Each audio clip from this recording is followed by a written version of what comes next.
શહેર સંસ્કારી નગરી, ઐતિહાસિક નગરી, શૈક્ષણિક નગરી, પણ હવે વડોદરા નગરી પાલિકાના પાપે ખડોદરા ભુવા નગરી બની ગઈ છે।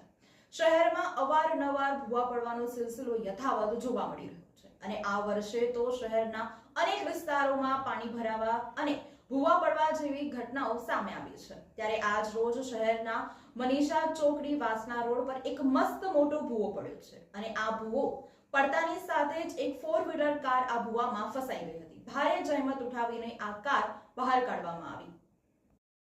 વડોદરાના મનીષા ચોકડીથી વાસણા રોડ તરફ જવાના રસ્તે મસ્ત મોટો ભુવો પડ્યો છે। આ ઘટના સામે આવતા સ્થાનિક કોર્પોરેટર ઘટના સ્થળ પર દોડી આવ્યા હતા। શહેરમાં ચોમાસાની શરૂઆત થતાની સાથે જ એક પછી એક વિસ્તારોમાં ભુવા પડવાની ઘટનાઓ સામે આવી છે। શહેરના અલગ અલગ વિસ્તારોમાં ભુવા પડતા પાલિકાની રોડ શાખાની આબરૂ ધોવાઈ ગઈ હોય તેવું લાગી રહ્યું છે।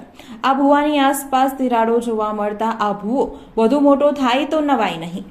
આ ભુવામાં એક કાર ફસાઈ હોવાનું ફાયર બ્રિગેડને જાણ કરવામાં આવતા ફાયર બ્રિગેડ ઘટના સ્થળ પર દોડી આવી હતી, જો કે સમયસર કારને બહાર કાઢી લેવામાં આવી હતી। વાસણા રોડ પર મનીષા ચોકડી પાસે ભુવો પડ્યો છે। આ ઘટના અંગે જાણ થતાં સ્થાનિક કોર્પોરેટર સંગીતાબેન ચોકસી તાત્કાલિક ઘટના સ્થળ પર દોડી આવ્યા હતા અને ભુવાનું રિપેરિંગ કાર્ય શરૂ કરવા માટે પાલિકાના સંબંધિત અધિકારીને જાણ કરી છે। તેમનું માનવું છે કે રોડની નીચેથી પાણીની લાઇન પસાર થઈ રહી છે, તેમાં કોઈ ગડબડ થવાના કારણે આ ભુવો પડ્યો હોઈ શકે છે।